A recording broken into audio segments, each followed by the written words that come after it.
The desert wind carried the scent of gunpowder and burning fuel across the rocky terrain as Staff Sergeant Maria Santos pressed her back against the crumbling concrete wall. Her breathing was controlled, measured, despite the chaos erupting around her position. The SEAL team she was embedded with had been pinned down for 3 hours now, and the situation was deteriorating rapidly. Commander Jake Mitchell's voice crackled through her earpiece, barely audible over the constant barrage of enemy fire. "Santos, we're looking at a tactical withdrawal. The intel was wrong. This isn't a small outpost we're dealing with." Maria adjusted her rifle scope and peered around the corner of the building. What should have been a routine extraction mission had turned into a nightmare. The compound they were supposed to infiltrate was crawling with enemy soldiers, far more than their intelligence had indicated. Worse yet, she could see the distinctive uniforms of high-ranking officers moving between the buildings. The mission had started 12 hours earlier when Maria's unit received an urgent call for support. A captured American journalist was being held in what intelligence described as a lightly defended outpost in the mountains of Afghanistan. The SEAL team needed a sniper with her particular skills, someone who could provide overwatch while they executed the rescue. Maria had earned her reputation the hard way. Growing up in East Los Angeles, she learned early that survival meant being tougher and smarter than everyone around her. Her father, a Vietnam veteran, had taught her to shoot when she was 8 years old. By the time she was 16, she could hit a target at 500 yards with iron sights. The military had refined those natural abilities into something extraordinary. Now, crouched behind enemy lines with bullets whining overhead, those skills were being put to the ultimate test. Through her scope, she could see the journalist, David Chen, tied to a chair in what appeared to be an interrogation room on the second floor of the main building. But, between her team and their objective lay at least 50 enemy combatants, including what appeared to be 2 high-value targets coordinating the defense. The first general she spotted was a tall man with graying hair and numerous decorations on his uniform. He was directing troops from a position near the compound's main gate, using hand signals to coordinate their movements. The second was younger, maybe in his 40s, and seemed to be in charge of the heavy weapons teams that were making life miserable for the SEAL team. Lieutenant Commander Sarah Reeves, the team's intelligence officer, had been monitoring enemy communications from their concealed position outside the compound walls. Her Arabic was flawless, and what she was hearing wasn't good news. "Mitchell, they're calling for reinforcements," she whispered into her radio. "2 companies, mechanized infantry. ETA 20 minutes, maybe less." Mitchell cursed under his breath. The extraction was supposed to be quick and clean. Get in, get the journalist, get out. But everything had gone wrong from the moment they breached the outer perimeter. The intelligence about enemy strength had been catastrophically inaccurate, and now they were facing a situation that could turn into a massacre if they didn't act fast. Petty Officer First Class Tony Rodriguez, the team's demolitions expert, was positioned near the eastern wall of the compound. He had been trying to find a way to create a diversion that would allow them to reach the main building, but the enemy's defensive positions were too well coordinated. "Boss, I can blow a hole in the wall, but we'll be walking into a crossfire," Rodriguez reported. "They've got machine gun nests covering every approach." The team's medic, Hospital Corpsman Second Class Lisa Park, was tending to Petty Officer Williams, who had taken shrapnel in his leg during their initial approach.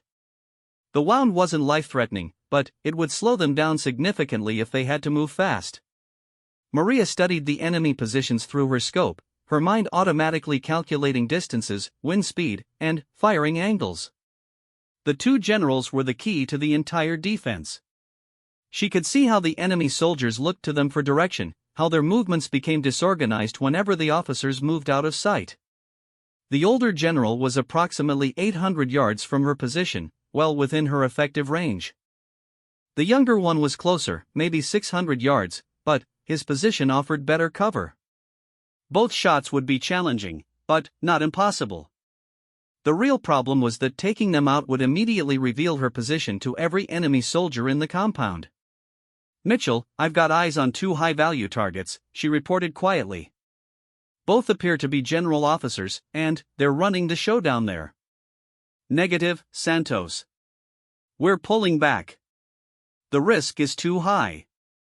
Maria understood the commander's reasoning. Military doctrine was clear about when to withdraw and when to press an attack. They were outnumbered, outgunned, and facing reinforcements that would arrive soon. The smart tactical decision was to retreat, regroup, and try again with better intelligence and more support. But, as she watched through her scope, she saw something that changed everything. The younger general was pointing toward the building where the journalist was being held, and she could see soldiers moving in that direction with what looked like execution equipment. "They're going to kill the hostage," she whispered into her radio. The team went silent for a moment. They all knew what that meant. David Chen was a war correspondent who had been covering the conflict for 3 years. He had exposed war crimes and helped bring international attention to civilian casualties. His death would be a propaganda victory for the enemy and a significant loss for the American media covering the war. Commander Mitchell's voice came through the radio, heavy with the weight of command decisions. "Santos, you're absolutely certain about the hostage situation?" "Affirmative. They're moving equipment into his building right now." Maria could see the internal struggle in Mitchell's silence. Every instinct told him to get his people out of danger. But the mission had been to rescue an American citizen, and that mission was about to become impossible if they didn't act immediately. The desert sun was beginning to set, casting long shadows across the compound. In a few hours, it would be completely dark, which would give them some advantages but also make a rescue exponentially more difficult. The enemy had night vision equipment, and they knew the terrain better than the Americans did. Through her earpiece, Maria could hear the other team members checking in with their status reports. Rodriguez had identified 3 possible breach points in the compound wall. Park reported that Williams was stable and could move if necessary, though not quickly. Reeves continued monitoring enemy communications, providing real-time intelligence about their movements and intentions. The sound of helicopter rotors in the distance caught everyone's attention. It was still far away, but getting closer. If those were enemy reinforcements arriving by air, the mission would become impossible within minutes. "Mitchell, we need a decision," Maria said quietly. "Those birds are going to be here soon, and, once they land, we're not getting that journalist out alive." She could see the older general clearly now, standing near a radio setup, apparently coordinating with the incoming helicopters. He was completely exposed, presenting a perfect target. The younger general had moved to a position where he was directing the soldiers who were setting up what looked like a firing squad in the courtyard below the journalist's window. Maria's finger rested lightly on her rifle's trigger guard as she calculated the shots. The older general first, then traversed to the younger one. 2 shots, maybe 3 seconds apart. The distance wasn't extreme for someone with her training, but the consequences of missing, or even of hitting both targets, would be immediate and deadly. The enemy soldiers would know exactly where the shots came from. They would concentrate all their fire on her position, giving the SEAL team a narrow window to advance while she drew their attention. It was essentially a suicide mission, but it might be the only chance to save the journalist and complete the mission.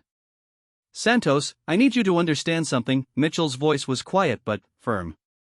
"If you take those shots, there's no extraction plan for your position."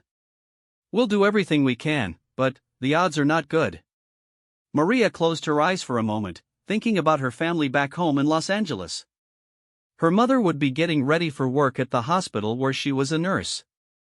Her younger brother Carlos was probably studying for his college exams, trying to become the first person in their family to graduate from university.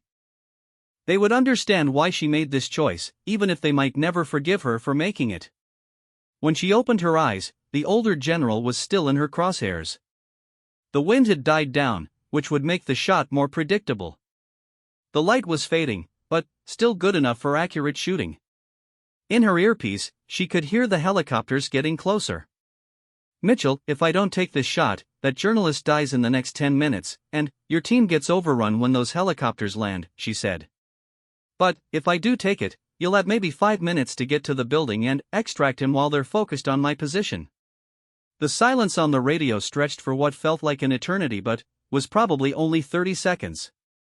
Maria could imagine Mitchell weighing all the factors, considering the lives of his team members against the mission objectives and the life of one civilian journalist. Finally, his voice came through the radio, steady and decisive. "Santos, you have authorization for the shot." God help us all. Maria settled into her firing position, her breathing becoming even more controlled as she entered the mental zone that every sniper knows. The world narrowed down to the view through her scope, the feel of the rifle against her shoulder, and the two targets that stood between her team and mission success. The older general moved slightly, turning to face the radio operator. It was the perfect angle, giving her a clear shot at center mass. Her finger moved from the trigger guard to rest lightly on the trigger itself. In the distance, the sound of helicopters was getting louder. Maria's first shot broke the desert silence like thunder. The .308 round traveled 800 yards in less than a second, finding its target with deadly precision. The older general dropped immediately, his body crumpling beside the radio equipment he had been using to coordinate the defense. The reaction was instantaneous. Enemy soldiers began shouting and running toward his position, but Maria was already traversing her rifle toward the second target. The younger general had heard the shot and was looking around frantically, trying to determine where it had come from. Her second shot came 3 seconds after the first. The younger general was in the process of diving for cover when the bullet found him, ending his desperate attempt to reach safety. Within moments, the carefully coordinated enemy defense began to fall apart as soldiers ran in different directions, no longer receiving clear orders from their commanders. "Targets down," Maria reported calmly into her radio, though her heart was pounding. "You have your window, but not for long." Mitchell's voice came through immediately. "Moving now." "Rodriguez, blow the east wall." "Park, stay with Williams and provide cover." "Reeves, you're with me." The explosion from Rodriguez's charges shook the ground and sent a cloud of dust and debris into the air. Through the gap in the wall, Maria could see the SEAL team members moving with the fluid precision that made them legendary. They crossed the open ground in a matter of seconds, using the confusion caused by the loss of their commanders to reach the main building. But Maria's problems were just beginning. Enemy soldiers had quickly figured out the general direction of the sniper fire, and bullets were already starting to impact the concrete around her position. She rolled to her left, finding a new firing position behind a pile of rubble. Through her scope, she could see soldiers moving to cut off the SEAL team's retreat route. Without hesitation, she began picking off the most immediate threats. Her third shot dropped a soldier who was setting up a rocket-propelled grenade launcher aimed at the breach point. The fourth took out a machine gunner who had been moving to establish a crossfire position. The helicopters were much closer now, and Maria could see they were military transports loaded with troops. In less than 5 minutes, the compound would be swarming with reinforcements, making any escape impossible. "Mitchell, how's your progress?" she called into her radio while chambering another round. "Second floor, moving to the target room." Heavy resistance. Inside the building, the SEAL team was fighting their way through corridors filled with enemy soldiers. Rodriguez had taken point, using his shotgun to clear corners and doorways with devastating effect. Mitchell and Reeves moved behind him in tactical formation, their rifles adding precise fire support. The building's interior was a maze of narrow hallways and small rooms, each one a potential ambush point. The enemy soldiers knew the layout intimately, and they were using that advantage to slow down the American advance. Rodriguez paused at a corner and held up his hand, signaling for the others to stop. He could hear voices speaking in Arabic from around the corner, and the tone suggested they were planning something. He pulled a flashbang grenade from his vest and prepared to throw it. The explosion lit up the hallway like a miniature sun, followed immediately by the screams and confusion of blinded and deafened enemy soldiers. Rodriguez rounded the corner with his shotgun ready, finding 3 disoriented fighters stumbling around in the smoke. They were neutralized within seconds. Meanwhile, Maria was fighting her own battle outside. The enemy had finally pinpointed her general location, and she was taking increasingly accurate fire from multiple directions. She had been forced to move 3 times already, each new position offering less cover than the last. Her ammunition was running low, and she had to make every shot count. Through her scope, she identified the most dangerous threats and eliminated them systematically. A sniper on a rooftop 300 yards away. A soldier with a rocket launcher trying to get close enough to hit the breach point. An officer attempting to rally scattered troops for a counterattack. Each shot revealed her position more clearly to the enemy, and the return fire was becoming overwhelming. Chunks of concrete and metal fragments were flying around her as bullets impacted nearby. She knew it was only a matter of time before one of them found its mark. "Santos, we have the package," Mitchell's voice crackled through the radio. "Chen is alive but wounded. We're moving to extraction point Alpha." Maria looked through her scope toward the building and saw the SEAL team emerging with the journalist. David Chen appeared to be conscious but was being supported by 2 team members. They began moving toward the breach point, but enemy soldiers were already moving to intercept them. The first helicopter touched down in the compound's central courtyard, and troops began pouring out. Maria counted at least 20 soldiers in the first bird, with 2 more helicopters circling overhead waiting to land. The math was becoming impossible. "Mitchell, you've got company," she reported, tracking the new threats through her scope. 20 plus from the first chopper, 2 more birds incoming. Copy that. We need covering fire. Maria shifted her position one more time, finding a spot with a clear view of the extraction route. She began systematically engaging the newly arrived troops, forcing them to take cover and slowing their advance. But there were simply too many of them, and her position was becoming untenable. A bullet struck the concrete just inches from her head, showering her with sharp fragments. Another round tore through the sleeve of her uniform without hitting flesh. She was running out of time and options. The SEAL team was halfway to the breach point when they came under heavy fire from the fresh troops. They took cover behind a low wall, but their position offered limited protection. Chen was bleeding from a wound in his arm, and Williams was struggling to keep up despite his injured leg. "We're pinned down," Mitchell reported. "Too much fire from multiple directions." Maria could see the situation deteriorating rapidly. The SEAL team was trapped between the building they had just left and the breach point they needed to reach. Enemy soldiers were moving to surround them, and the 2 remaining helicopters were preparing to land more troops. She made a decision that went against every tactical principle she had ever learned. Instead of maintaining her overwatch position, she gathered her remaining ammunition and began moving toward the compound. If she could get closer, she might be able to create enough chaos to give the team a chance to escape. The run across open ground was the longest 200 yards of Maria's life. Bullets snapped through the air around her as enemy soldiers spotted her movement and concentrated their fire. She sprinted from cover to cover, using every piece of terrain and debris to shield herself from the overwhelming volume of incoming rounds. She reached a position near the compound's perimeter fence, much closer to the action but also much more exposed. From here, she could see the enemy positions clearly and engage them with devastating effect. Her first shot from the new position dropped a soldier who was preparing to throw a grenade at the pinned SEAL team. Rodriguez saw Maria's muzzle flash and realized what she was doing. "Boss, Santos is making a run at them. She's trying to give US covering fire from close range." Mitchell understood immediately. Maria was sacrificing her own safety to create an opportunity for the team's escape. It was the kind of selfless heroism that defined the best of military service, but it also meant she was unlikely to survive the next few minutes.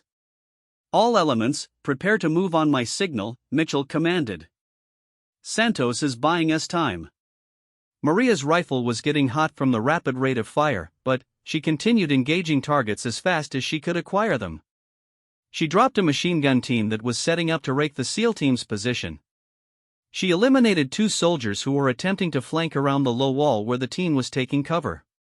The second helicopter landed, disgorging another 20 troops into the compound. But these new arrivals were confused by the loss of their commanders and the unexpected close-range fire coming from Maria's position. Instead of moving in coordinated fashion, they spread out randomly, trying to locate and eliminate the threats. This chaos was exactly what the SEAL team needed. Mitchell gave the signal, and they began moving again toward the breach point. Rodriguez provided close-range suppression fire with his shotgun while Reeves helped carry the wounded journalist. Williams moved as fast as his injured leg would allow, determination overcoming pain. Maria saw them moving and concentrated her fire on the biggest threats to their advance. She engaged a group of soldiers who were trying to cut off the escape route, forcing them to take cover and delaying their movement. Her shots were precise and deadly, each round finding its target despite the difficult conditions. But the enemy was closing in on her position. She could see soldiers moving through the compound, working their way toward her location with systematic precision. They had finally figured out exactly where she was, and they were coming in force. The third helicopter was circling overhead, its door gunner trying to get a clear shot at the escaping Americans. Maria shifted her rifle upward and began engaging the aircraft. Her first shot struck the fuselage near the cockpit, causing the pilot to break off his attack run and circle away from the compound. Almost there, Mitchell reported. 50 yards to the breach. Maria's ammunition was nearly exhausted. She had maybe 10 rounds left, and there were still dozens of enemy soldiers in the compound. She had to make them count.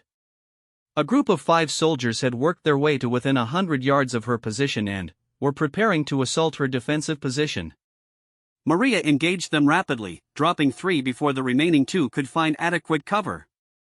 But the effort revealed her exact location to every enemy soldier in the area. The volume of incoming fire increased dramatically. Bullets were hitting all around her position, sending up sprays of dirt and fragments of concrete. She pressed herself as low as possible, knowing that her luck was running out. "We're through the breach," Mitchell reported. "Moving to Rally Point Bravo." Maria allowed herself a moment of relief. The team had made it out with the journalist. The mission was a success, even if the cost was going to be higher than anyone had anticipated.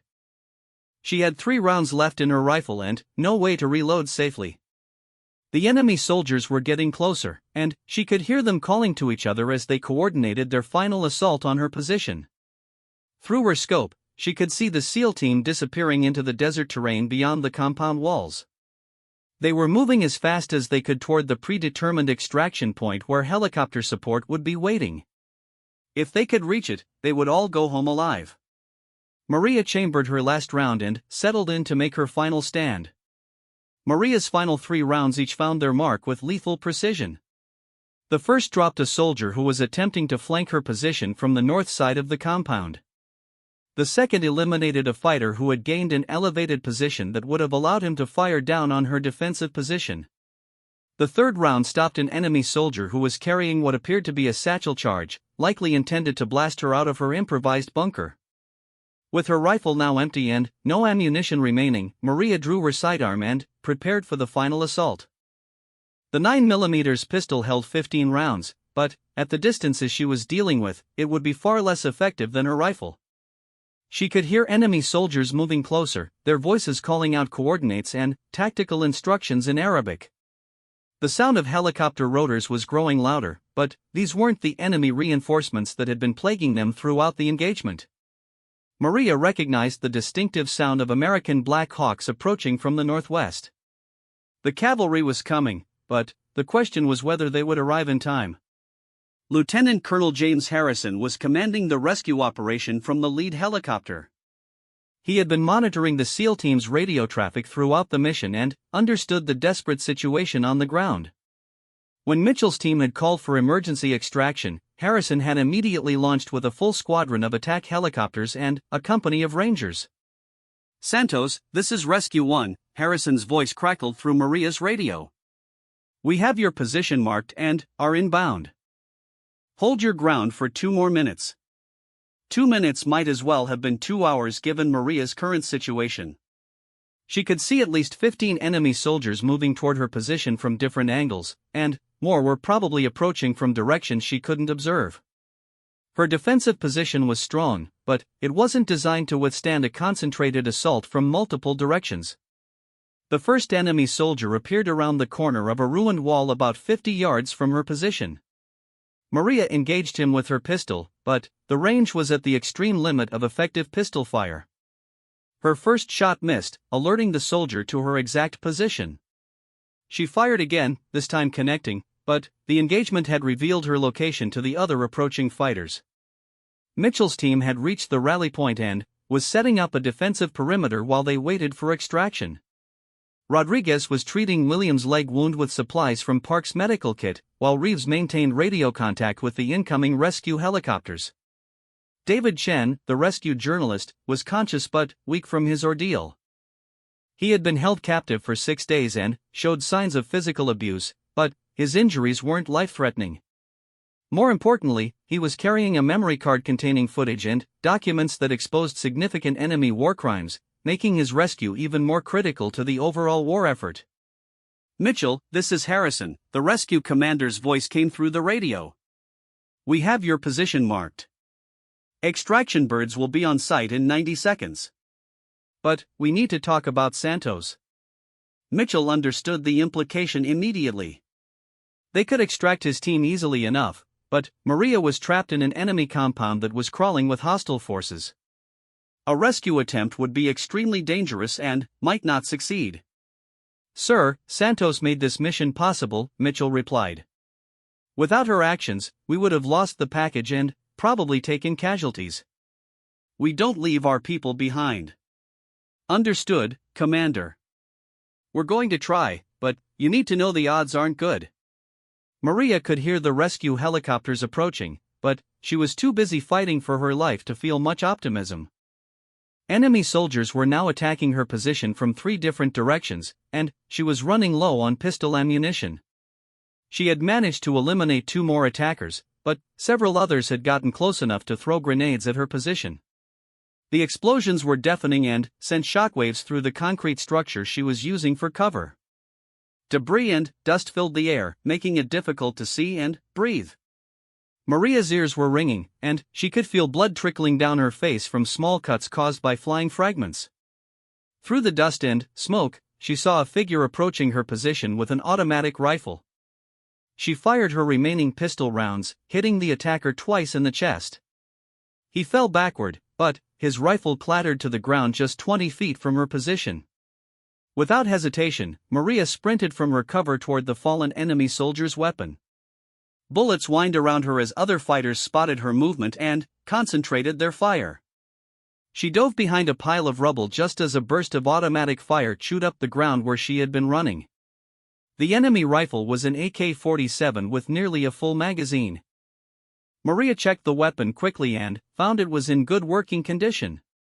She now had the firepower to continue the fight, but her position was becoming increasingly desperate as more enemy soldiers closed in. The first of the rescue helicopters appeared over the compound walls, its door gunners immediately engaging the enemy troops below. The heavy machine guns cut through the enemy ranks like a scythe, forcing the survivors to take cover and disrupting their coordinated assault on Maria's position. "Santos, this is Rescue 2, came a voice through her radio. "We're going to lay down suppressive fire. When you see green smoke, move to the extraction point in the central courtyard." Maria acknowledged the transmission and prepared to move. The helicopter circled the compound, its gunners systematically eliminating enemy positions. A second aircraft joined the attack, and the combined firepower was overwhelming. Enemy soldiers were either killed or forced to retreat to interior positions where they couldn't threaten the extraction. A green smoke grenade landed in the courtyard, and Maria began her run toward the extraction point. The distance was about 200 yards across open ground, but the helicopter gunners were providing excellent cover. Any enemy soldier who exposed himself to fire at her was immediately engaged by the aircraft. Halfway to the extraction point, Maria encountered a group of 4 enemy soldiers who had taken cover in a small outbuilding. They opened fire as she passed, forcing her to dive behind a concrete barrier. She returned fire with the captured AK-47, engaging in a brief but intense firefight. The enemy soldiers had good cover and were well positioned, but they made the mistake of trying to engage the helicopter gunners as well as Maria. The door gunner from Rescue 2 eliminated 3 of them with a sustained burst of fire, while Maria took out the 4th with a precisely placed shot. She resumed her run toward the extraction point, where a 3rd helicopter was touching down to pick her up. The aircraft was taking sporadic fire from enemy positions inside the buildings, but the pilot held his position steady while Maria covered the final 50 yards to safety. As she reached the helicopter, Maria could see the damage that the engagement had inflicted on the enemy compound. Bodies were scattered throughout the courtyard, and several buildings were damaged from the intense firefight. The enemy force had been effectively neutralized, but at considerable cost in terms of ammunition and risk to the rescue aircraft. "Get in," shouted the crew chief, helping Maria climb into the helicopter.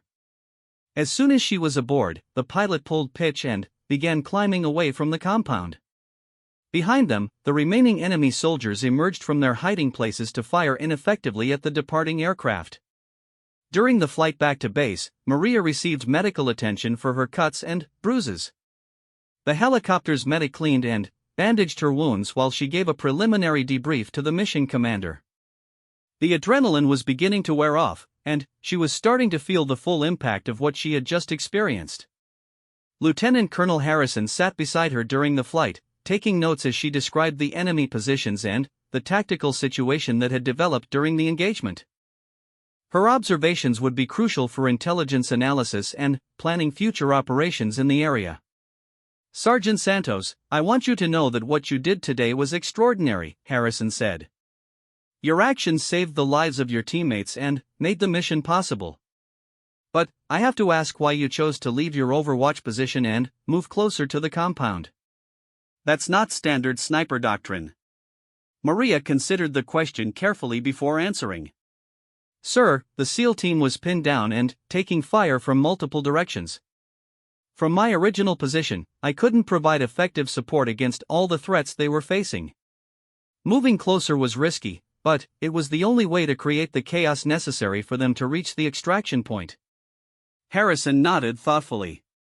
Military tactics often came down to split-second decisions made under extreme pressure, and it was clear that Maria's choice had been the right one under the circumstances. But it had also demonstrated a level of tactical thinking and personal courage that went beyond what was expected of a sniper. As they approached the base, Maria could see the medical team waiting on the landing pad. David Chen would receive proper medical treatment, and his intelligence materials would be turned over to analysts who could make use of the information. The mission had been successful, but she knew there would be extensive debriefing sessions and after-action reports to complete. The helicopter touched down at the forward operating base just as the sun was setting behind the mountains. Maria gathered her equipment and prepared to disembark, knowing that the next few hours would involve medical examinations, intelligence debriefs, and probably some very difficult questions about her tactical decisions during the engagement. But, as she looked back toward the mountains where they had just fought, Maria felt a sense of satisfaction that went beyond the successful completion of the mission. She had proven to herself and to her teammates that when the situation demanded it, she could step outside the traditional role of a sniper and adapt to whatever the tactical situation required. The war was far from over, and there would undoubtedly be more dangerous missions ahead. But tonight, an American journalist was safe, valuable intelligence had been recovered, and a SEAL team had returned home alive. Sometimes, that was the best outcome anyone could hope for in a war zone. Mitchell's team was already on the ground and moving toward the medical facility where Chen would receive treatment. The journalist was walking under his own power now, and his first words to the medical team were about getting his footage and documents into the hands of people who could act on the information they contained. Rodriguez approached Maria as she gathered her gear from the helicopter. "Hey, Santos," he said with a grin, "next time we're in a tight spot, I'm definitely staying close to you." That was some serious shooting back there. Maria smiled back, feeling the camaraderie that existed between people who had faced danger together and emerged victorious. "Just doing my job, Rodriguez." "Same as you." But they both knew it had been much more than that. 3 weeks after the rescue mission, Maria found herself sitting in a sterile conference room at Joint Operations Command Headquarters, facing a panel of senior officers who were conducting the official after-action review. The mission had generated significant interest at the highest levels of command, both because of the valuable intelligence recovered and because of the unconventional tactics that had made the rescue possible. Colonel Patricia Hendricks, the senior intelligence officer leading the review, spread a series of photographs across the table. They showed the enemy compound before and after the engagement, with detailed markings indicating the positions of various personnel and equipment during the firefight. Sergeant Santos, our analysis of the battlefield suggests that your elimination of the two enemy commanders was the critical factor that made this mission successful, Colonel Hendricks said. Without their leadership, the enemy defense collapsed into chaos, giving the SEAL team the opportunity they needed to reach the hostage and escape. The photographs told the story clearly. The compound had been expertly defended, with overlapping fields of fire and well-positioned support weapons. Under competent leadership, it should have been nearly impossible for a small team to penetrate the defenses and extract a hostage. But the loss of the two generals had created a cascade failure in the enemy command structure. Major General Robert Stone, the commanding officer overseeing the review, leaned forward in his chair. "Sergeant, I need you to walk us through your decision-making process during the critical moments of the engagement. Specifically, why did you choose to abandon your overwatch position and move closer to the compound?" Maria had spent considerable time thinking about this question during the past 3 weeks. Standard sniper doctrine emphasized the importance of maintaining a concealed position that provided good observation and fields of fire while keeping the sniper safe from counterattack. Moving closer to the enemy had violated nearly every principle she had been taught. "Sir, the tactical situation had evolved beyond what could be addressed from a static overwatch position," she explained. "The enemy reinforcements were arriving by helicopter, and the SEAL team was pinned down by crossfire from multiple positions. From my original location, I could engage some targets, but I couldn't create the level of disruption necessary to give our people a real chance to escape." The general nodded thoughtfully. Military history was filled with examples of successful operations that had required someone to break conventional doctrine and adapt to unexpected circumstances. But it was also filled with examples of failures that resulted from personnel exceeding their authority or abandoning sound tactical principles. Lieutenant Colonel Harrison, who had commanded the rescue operation, was also present at the review. He had spent considerable time analyzing the mission and had come to some interesting conclusions about Maria's performance. "General, I believe Sergeant Santos demonstrated something that goes beyond normal sniper training," Harrison said. "She showed the ability to think tactically about the entire engagement, not just her specific role within it. When she realized that traditional sniper support wasn't sufficient to accomplish the mission, she adapted her tactics to address the broader tactical problem. The intelligence materials recovered during the mission had proven to be even more valuable than initially anticipated. David Chen's documentation included evidence of war crimes, detailed information about enemy supply networks, and intelligence about planned operations that had allowed American forces to disrupt several terrorist plots. Chen himself had made a full recovery from his injuries and had returned to his reporting duties. His articles about the rescue operation had brought significant positive attention to the military's special operations capabilities, though many of the most sensitive details had been classified and couldn't be reported publicly. Colonel Sarah Martinez, the military legal advisor reviewing the mission, addressed some of the more complex issues raised by the engagement. "Sergeant Santos, your actions during this mission resulted in a significant number of enemy casualties, including the two high-ranking officers who were your primary targets. Were you aware at the time that these individuals might have intelligence value if captured rather than eliminated?" It was a fair question, and one that Maria had considered extensively. Military doctrine generally favored capturing high-value targets when possible, as prisoners could provide intelligence that might save American lives in future operations.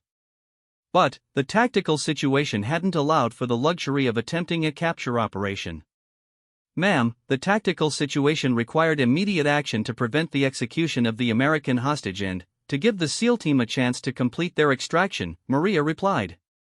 "The enemy commanders were directing a coordinated defense that was about to overwhelm our people. There was no realistic possibility of capturing them under the circumstances."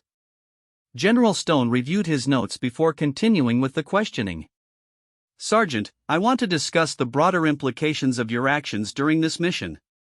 You made several decisions that went well beyond your assigned role as sniper support. You essentially became the tactical commander for a portion of the engagement. How do you reconcile that with the chain of command?"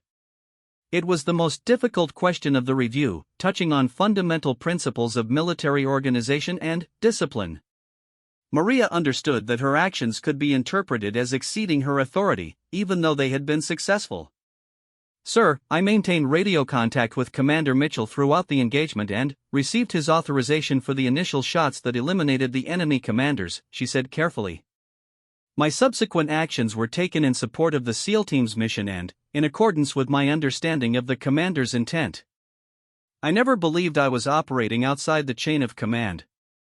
Commander Mitchell, who was also present at the review, spoke up in support of Maria's position.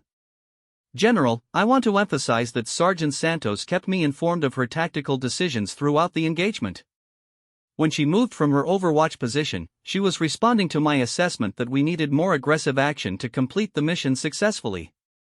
The review continued for another 2 hours, covering every aspect of the mission in exhaustive detail. The panel examined equipment performance, communication procedures, intelligence accuracy, and coordination between different units. But the central focus remained on the tactical decisions that had turned a potential disaster into a successful rescue operation. Dr. James Peterson, a civilian analyst who specialized in military psychology, had been invited to observe the review and provide insights into the mental aspects of combat performance.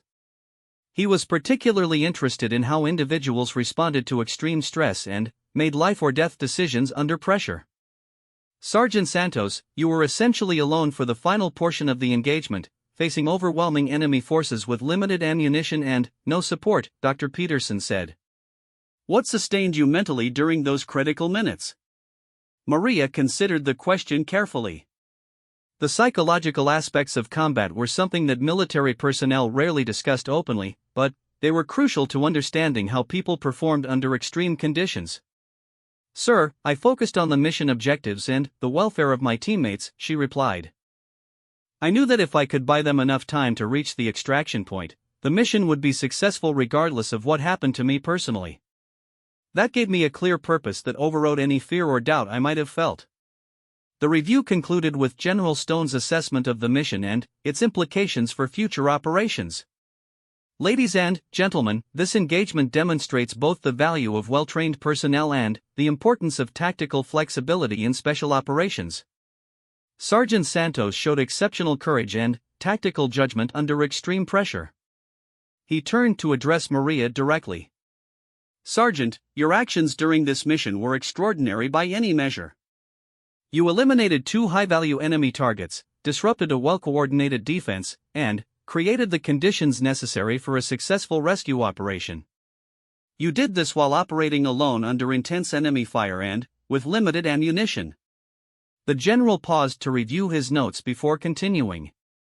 Based on the recommendation of this review panel and the supporting testimony of your teammates and commanders, I am recommending you for the Silver Star for gallantry in action against an armed enemy. Additionally, you are being promoted to the rank of Staff Sergeant, effective immediately. Maria felt a surge of emotion that she hadn't expected. The recognition meant a great deal to her, but, more importantly, it validated the tactical decisions she had made under pressure. She had proven to herself and to others that she could adapt and excel when the situation demanded it. After the formal review concluded, Maria spent time talking informally with the SEAL team members who had been part of the mission. Their perspective on the engagement was different from that of the senior officers conducting the review, and their opinions mattered greatly to her. Rodriguez pulled her aside as they left the conference room. Hey, Santos, I want you to know that every one of us would have died in that compound if you hadn't done what you did.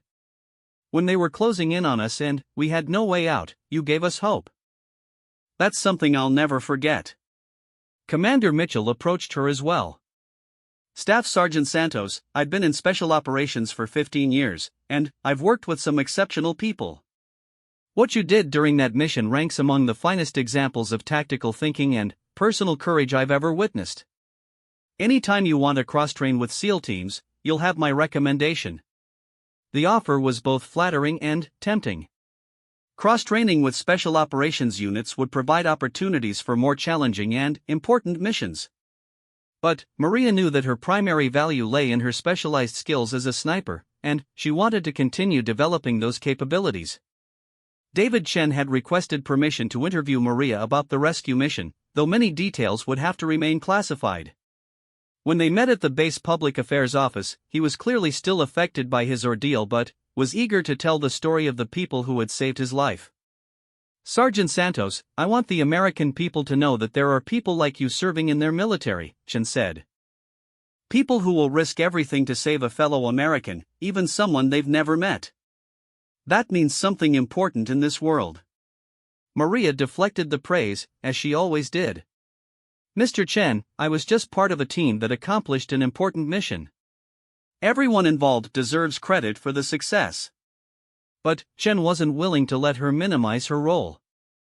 "I watched the final part of that battle from the helicopter as we were flying away. I saw you fighting alone against overwhelming odds to give us time to escape.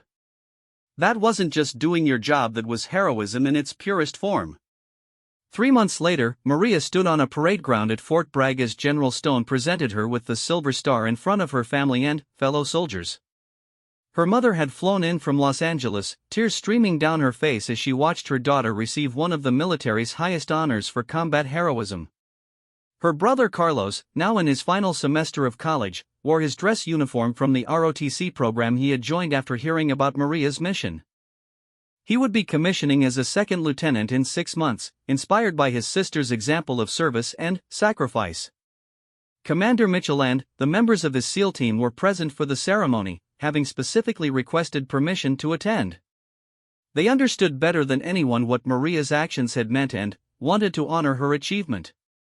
As the ceremony concluded and Maria received congratulations from friends and family, she reflected on how much her life had changed since that day in the Afghan mountains. The recognition was gratifying, but more important was the knowledge that she had proven herself capable of rising to meet any challenge. The war continued, and there would undoubtedly be more dangerous missions ahead. But Maria faced the future with confidence, knowing that she possessed not just the technical skills of an expert marksman, but the tactical judgment and personal courage necessary to succeed when everything was on the line. In the months that followed, her reputation spread throughout the special operations community. She became one of the most requested snipers for high-risk missions, and her tactical innovations were incorporated into training programs for other personnel. But, for Maria, the most important outcome of the mission remained the simplest one. When her fellow soldiers had needed her most, she had been there for them.